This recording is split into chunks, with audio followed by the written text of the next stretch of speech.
Magandang gabi, pambungad sa ating newscast. Dumating na sa New Delhi, India, si Pangulong Ferdinand Marcos Jr. para sa 5 araw na state visit. Ayon kay Marcos, mahalaga ang pagbisita sa isyung pangkalakalan at depensa, lalo't India ang ika-4 na pinakamalaking ekonomiya sa mundo.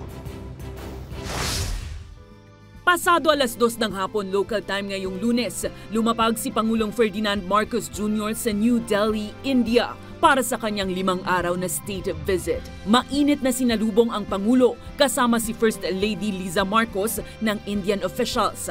Target ni PBBM sa kanyang kauna-unahang pagbisita ang makapag-uwi ng mga konkretong kasunduan, kabilang na ang pag-aangkat ng murang gamot mula sa India. I want this visit to bring concrete benefits to the people, such as more affordable medicine and greater connectivity and food security.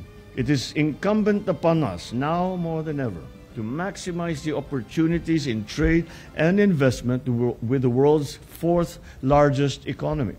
Kasama sa tatalakayin ay ang magiging epekto sa India-Philippine trade ng rekomendasyon ng Department of Agriculture na itaas ang taripa sa bigas at pansamantalang itigil ang importasyon nito. Ang India ang top exporter ng bigas sa buong mundo, kabilang sa Pilipinas.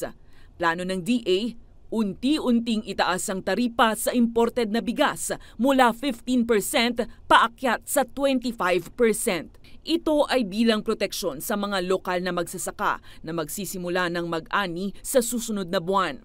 We intend to explore these by charting a plan of cooperation across a broad spectrum of shared interests, from defense to trade, investment, health, pharmaceuticals, connectivity, agriculture, tourism, and many other areas.